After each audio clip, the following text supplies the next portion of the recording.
Selamat datang di channel Pemuja Malam. Jangan lupa like, share, and subscribe ya. Terima kasih.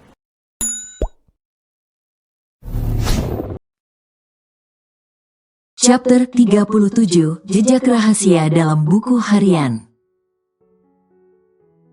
Alisa yang sedari tadi hanya diam memperhatikan, beranjak dari duduknya dan melangkahkan kaki menuju ke arah tangga. Dia berniat melihat keadaan Ara sekarang. Alisa khawatir gadis itu sedang menangis saat ini. Sesampainya di lantai 2, Alisa yang ingin menuju ke kamar Ara justru merasa penasaran karena melihat kamar Felisa terbuka. Ya, kamar Felisa tidak ditempati oleh siapapun. Namun kamar itu tetap terawat dengan baik selama belasan tahun. Mereka semua ingin kenangan yang ditinggalkan wanita itu tidak terganggu sedikit pun.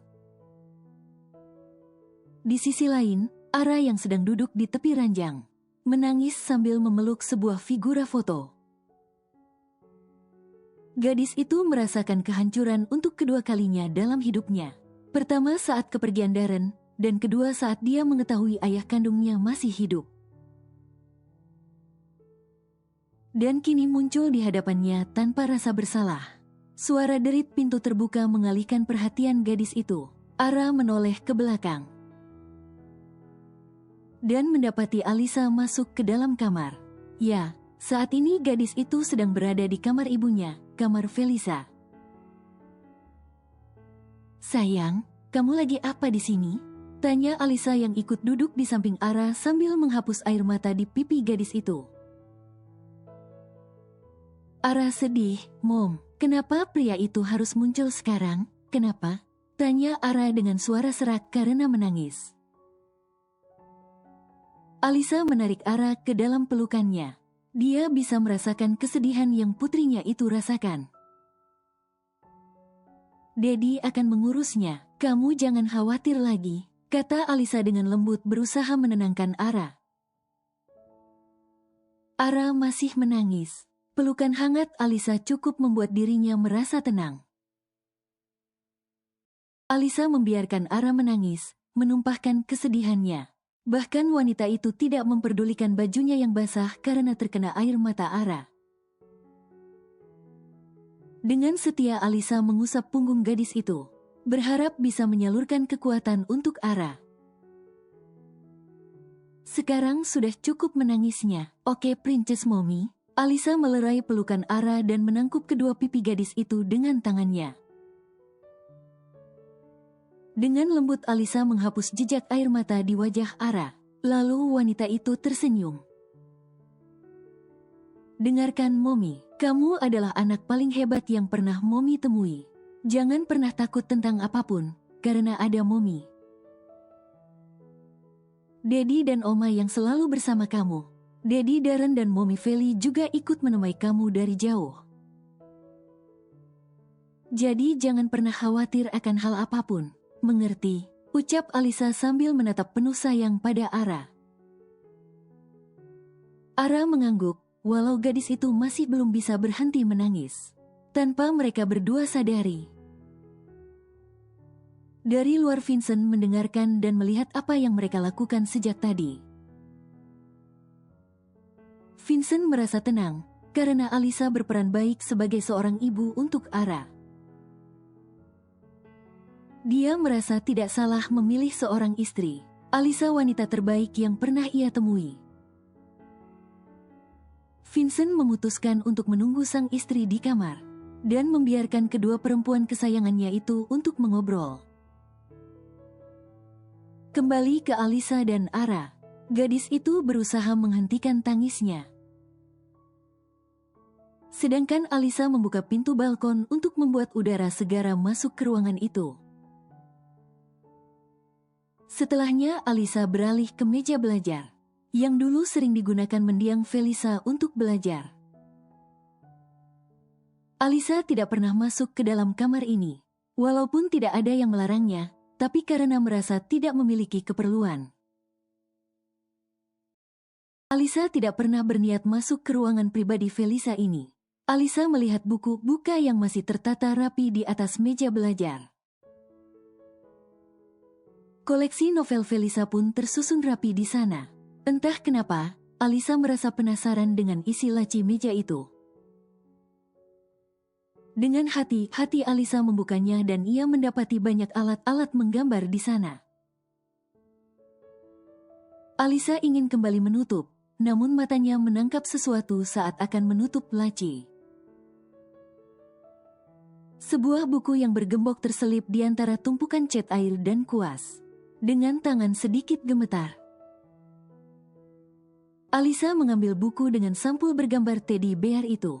Setelah berhasil mengambil buku, yang jika dilihat sekilas sudah diketahui jika itu adalah sebuah diari, Alisa membawanya dan berniat menunjukkan kepada Ara. "Sayang, coba lihat apa yang Mommy temukan. Sepertinya ini diari Mommy Feli," kata Alice pada Ara yang sedang melamun itu. Ara menoleh, dan matanya tertuju pada buku berwarna coklat yang sedang dipegang oleh ibunya. "Coba kamu baca, siapa tahu di sini Mommy Feli menuliskan sesuatu." Ara menerima buku itu. Lalu dengan perlahan mulai membuka buku, yang ternyata memang diari ibu kandungnya tersebut. Di halaman pertama Ara berhenti, dia membaca sambil tersenyum. Tak lama Ara berpindah halaman ke halaman lainnya. Senyum terus terukir di wajahnya, hingga tiba di sebuah halaman di mana wajah gadis itu berubah menjadi datar. Tangannya begitu kuat menggenggam buku itu, wajahnya mengeras, bibirnya bergetar. Dan air mata Ara kembali menetes. Alisa memperhatikan perubahan ekspresi itu di wajah Ara. Yang awalnya tersenyum, kini kembali menangis. "Sayang, ada apa?" tanya Alisa dengan wajah bingung. Ara menoleh. Alisa bisa melihat genangan air di mata gadis itu. "Dia itu memang jahat, Mom. Dia udah jahat sama Mommy Feli," kata Ara yang tak lama menangis. "Boleh Mommy pinjam bukunya?" Ara tidak menjawab, tapi dia menyerahkan buku itu pada ibunya. Alisa mulai membaca apa yang membuat Ara bisa menangis lagi itu. Yang awalnya tenang, kini perlahan ekspresi Alisa mulai berubah. "Hari ini aku pergi menemui Bagas yang berada di markas tempat dia nongkrong. Ini adalah permintaan Mama dan Kak Darren, agar aku meminta pertanggungjawaban pada pria yang sudah merusakku. Tapi saat aku mau masuk, aku mendengar dia bilang sama teman-temannya, kalau yang tidur sama dia adalah Pela. Aku merasa sakit, jantungku rasanya berhenti berdetak saat itu juga. Kenapa dia tega bilang kayak gitu ke teman-temannya? Sehina itukah aku di matanya? Hatiku tidak bisa menerima itu. Aku tidak akan mau bertemu dengan pria brengsek itu lagi." Alisa merasa jantungnya berhenti berdetak selama membaca catatan yang ditulis Felisa ini. Dia tidak menyangka jika ini adalah jawaban mengapa Felisa berubah pikiran saat itu. Vincent membanting buku yang baru saja selesai ia baca itu ke lantai. Alisa terlonjak kaget melihat reaksi yang suaminya berikan. "Dasar bedebah, seharusnya aku menembak kepalanya tadi," teriak Vincent dengan wajah yang memerah karena marah. "Vin, tenang dulu," tegur Alisa dengan lembut. Dia sedikit merasa takut melihat wajah marah suaminya tersebut. Vincent tersadar dengan keberadaan sang istri. Pria itu lalu menghembuskan napas dengan kasar dan menyunggingkan senyum pada Alisa. "Maafkan aku tidak bisa mengontrol emosi tadi," kata Vincent seraya berjalan mendekat pada Alisa. Pria itu langsung memeluk istrinya, berusaha mencari ketenangan. Alisa pun mengusap lembut punggung kokoh sang suami. Sekarang apa yang harus kita lakukan, Vin? Tanya Alisa. Vincent mengurai pelukannya. Aku akan membuat perhitungan pada pria itu. Jawab Vincent dengan rahang yang kembali mengeras. Vin, boleh aku memberi saran? Vincent menatap wajah cantik istrinya tersebut. Lalu pria itu mengangguk sambil tersenyum. Apa tidak bisa kita mendengarkan penjelasan Bagas lebih dulu? Bukan karena aku ingin memberinya kesempatan. Tapi aku tidak mau ada kesalahpahaman antara kita. Jika memang Bagas yang bersalah sepenuhnya, aku tidak akan mencegah kamu untuk menghukum pria itu. Jelas Alisa dengan hati sedikit berdebar. Karena takut suaminya salah mengerti akan pemikirannya itu, Vincent terdiam. Pria itu lebih dulu memikirkan saran yang diberikan oleh sang istri. Baiklah, kita akan mendengarkan lebih dulu maksud pria itu. Aku akan meminta anak buahku untuk menghubungi Bagas. Alisa tersenyum. Dia merasa lega karena suaminya mengerti apa yang ia maksudkan. Keesokan harinya, karena hari Minggu semua orang sedang berada di rumah. Siang ini Alisa dan Ara sedang membuat kue untuk camilan mereka sore nanti. Mom, ini takarannya udah benar belum? Tanya Ara yang sedang menimbang tepung. Alisa melirik lalu mengangguk sambil tersenyum. Ara juga ikut tersenyum dan memasukkan tepung ke dalam wadah stainless untuk dicampurkan dengan bahan lainnya. Mereka akan membuat bolu pisang. Nyonya, di depan ada tamu. Ucap Bimumun yang tiba-tiba muncul dari belakang membuat Alisa dan Ara terkejut. Ya ampun Bibi, jantung saya hampir aja lepas karena kaget.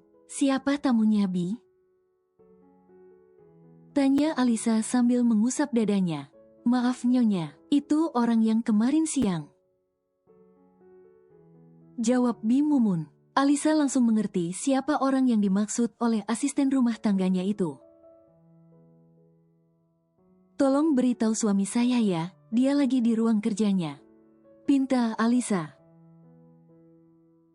Bimumun mengangguk dan pamit untuk pergi ke ruang kerja Vincent. Alisa mencuci tangannya. Ara, kita masuk dulu yuk. Kuenya kita lanjutkan nanti. Ucap Alisa yang membuat Ara menghentikan kegiatan memecah telurnya. Emang kenapa Mom? Tanya Ara. Ikut Mommy, kamu akan tahu nanti.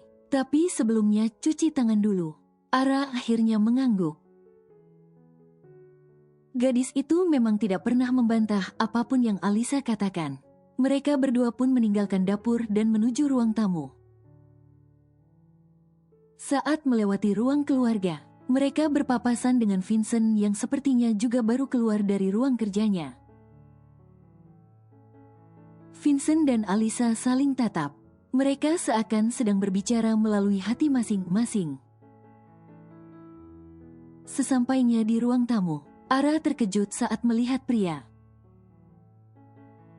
yang kemarin datang menimbulkan keributan di rumahnya sudah duduk dengan tenang di sana. Mau apa lagi Anda datang ke rumah saya? Tanya Ara dengan wajah datar. Bagas menoleh dan langsung berdiri. Dia tersenyum kepada Ara. Dedi kamu yang minta papa untuk kesini. Jawab Bagas. Ara menoleh ke arah Vincent.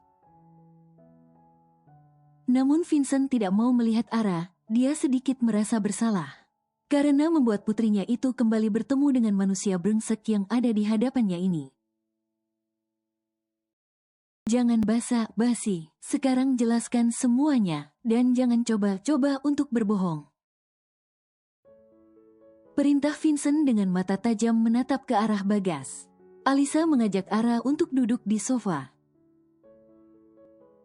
Awalnya Ara menolak, tapi Alisa membisikkan sesuatu di telinga gadis itu. Dan akhirnya Ara pun mau duduk bersama mereka.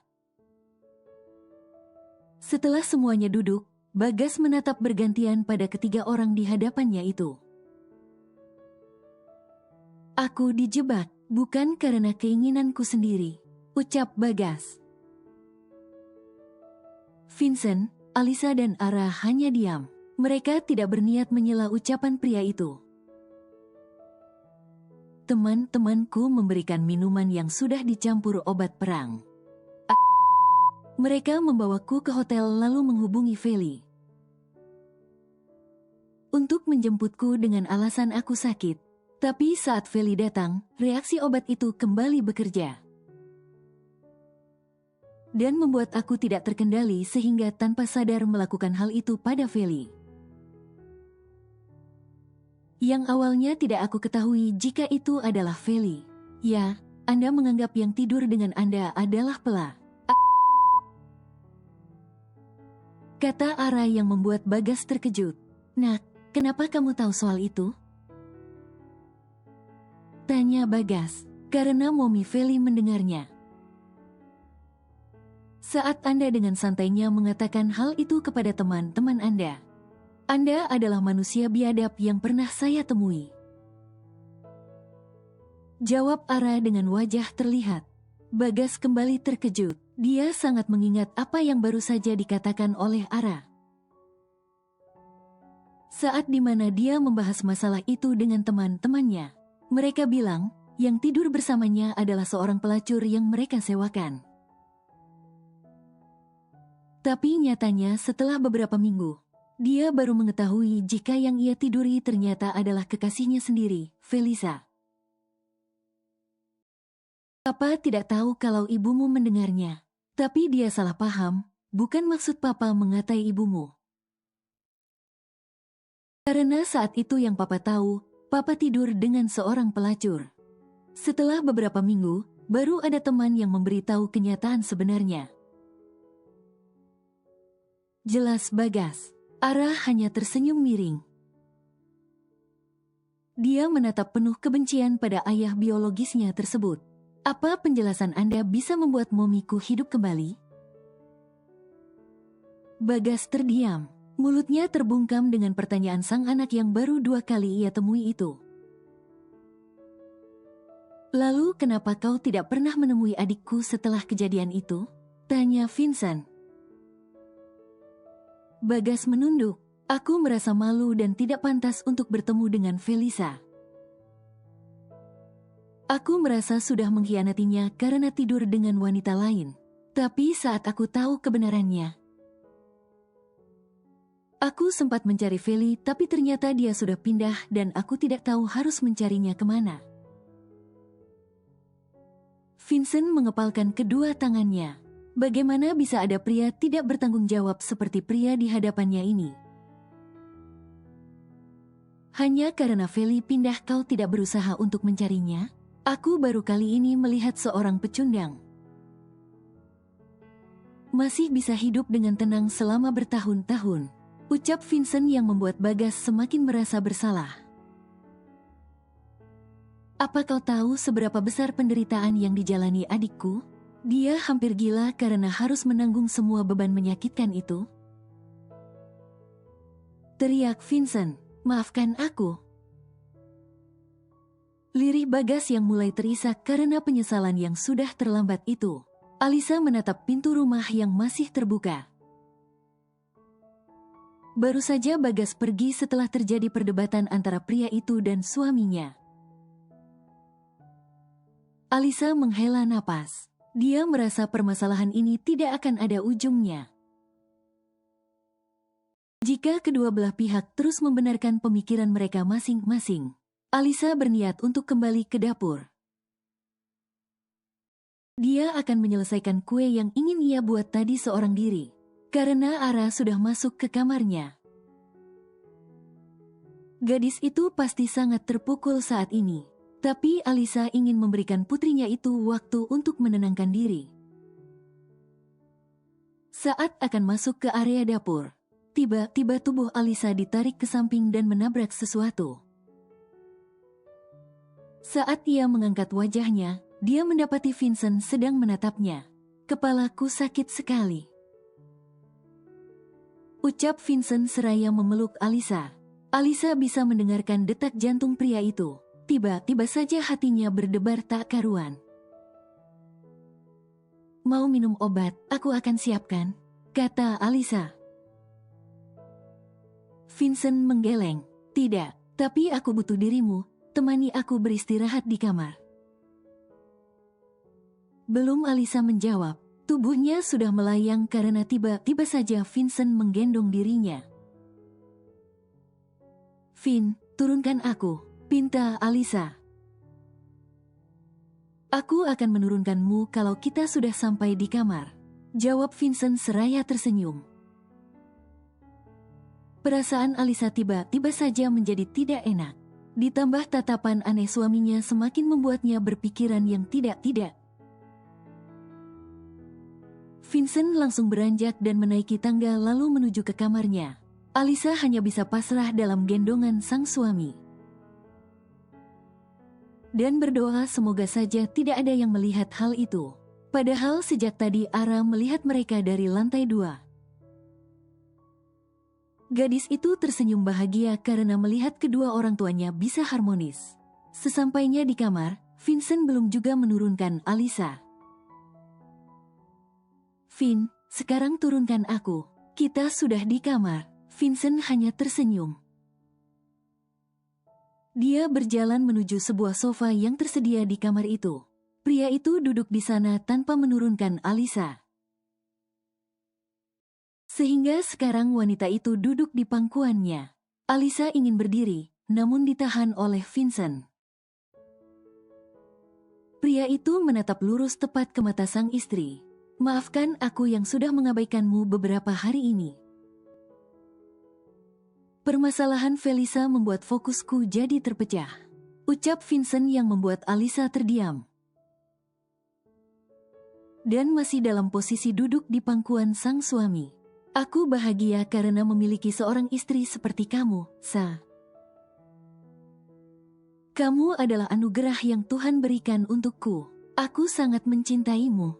Setelah mengatakan itu, Vincent menarik Alisa lalu mencium bibir ranum milik sang istri. Alisa terkejut karena tiba-tiba saja pria itu menciumnya. Ciuman itu semakin lama semakin menuntut. Alisa kewalahan. Namun tak lama dia pun bisa mengimbangi kelihayan suami keduanya itu. Setelah hampir kehabisan napas, barulah Vincent melepas cumbuannya pada Alisa. Terlihat mereka berdua saling berusaha untuk meraup udara sebanyak mungkin. Pipi Alisa memerah karena merasa malu. Bagaimana bisa dia ikut hanyut dalam ciuman panas suaminya tadi? Kenapa wajahmu memerah, Tanya Vincent dengan suara serak yang menggetarkan hati Alisa. Alisa semakin malu. Dia pun langsung berdiri dan untung saja Vincent tidak mencegahnya. Namun baru beberapa langkah, tubuhnya tiba-tiba saja diputar. Dan Vincent kembali menggendongnya namun kali ini gendongan seperti koala. Mau kemana? Kamu harus menemaniku, sayang. Aku sangat merindukanmu. Ucap Vincent dengan wajah yang hanya berjarak beberapa sentimeter dari wajah Alisa. Bersambung.